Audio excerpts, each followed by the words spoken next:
ذرا سوچئے، آج کی رات آپ سو جاؤ اور صبح آپ کو پتہ چلے کہ آپ کا تو شہر ہی دنیا سے مٹا دیا گیا ہے، بنا کسی وارننگ کے اور بنا کسی غلطی کے۔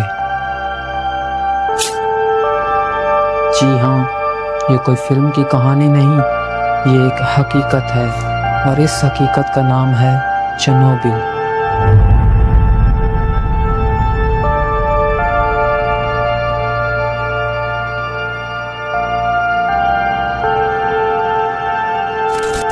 یوکرین کا ایک خوبصورت، ماڈرن اور زندہ دل شہر، جہاں 50,000 سے زائد لوگ رہتے تھے، جہاں بچے اسکول جاتے تھے، پارکس آباد تھے اور فیملیز اپنی نارمل زندگی جی رہی تھی۔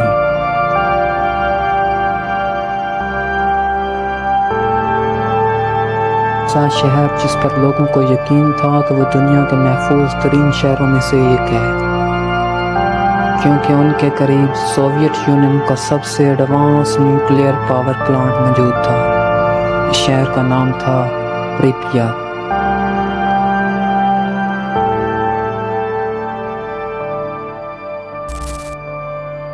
26 اپریل 1986 کی ایک ایسی رات، جس رات میں چرنوبل نیوکلیئر پاور پلانٹ کے ریئیکٹر نمبر 4 پر ایک ٹیکنیکل ٹیسٹ ہو رہا تھا۔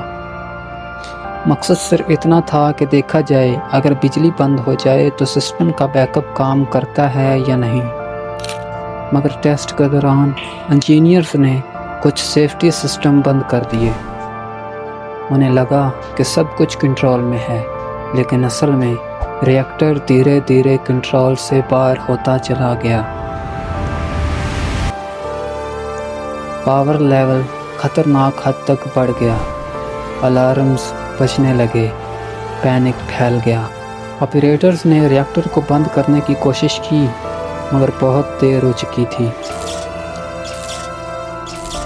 پھر اچانک ایک بھیانک دھماکہ ہوا، اور اس کے چند سیکنڈز بعد دوسرا بڑا دھماکہ ہوا۔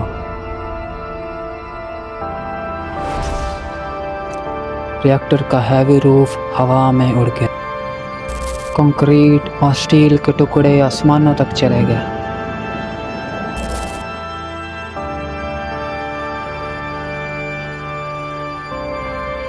آسمان پر کالے بادل چھا گئے، ہر طرف آگ ہی آگ، ہر طرف راکھ ہی راکھ۔ اور یہیں پر ایک سچ چھپایا گیا، ایسا سچ جو آنکھوں سے نظر نہیں آتا مگر جسم کو اندر سے جلا کر رکھ دیتا ہے۔ اس سچ کا نام ہے ریڈیشنز۔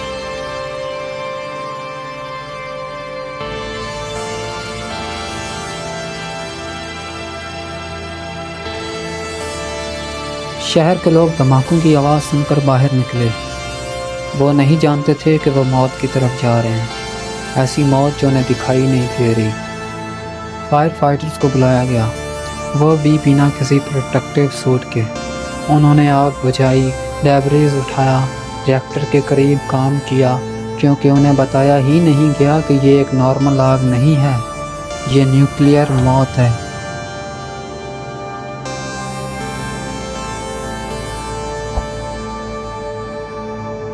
چند گھنٹوں کے اندر ان کے جسم جلنے لگے، الٹی، بخار، سکن کا اترنا، آرگن کا فیل ہونا، اور کچھ ہی دنوں میں زیادہ تر فائر فائٹرز اپنی جان کھو بیٹھے۔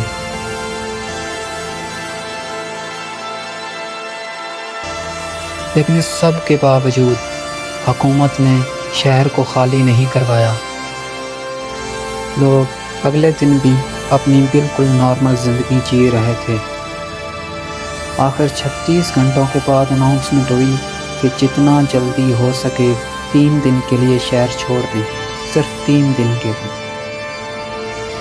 لوگوں نے اپنا گھر بار، کام کاج سب کچھ چھوڑ کر اس شہر سے کوچ کر لیا، یہ سوچ کر کہ 3 دن بعد واپس آ جائیں گے، مگر وہ کبھی واپس نہیں آئے۔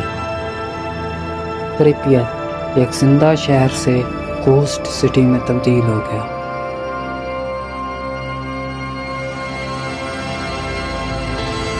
آج بھی وہاں اسکولز میں کتابیں ویسے کھلی پڑی ہیں، آج بھی بچوں کے کھلونے ویسے ہی پڑے ہیں جیسے وہ کھیلتے ہوئے چھوڑ گئے تھے، جیسے وقت وہاں رک گیا ہو۔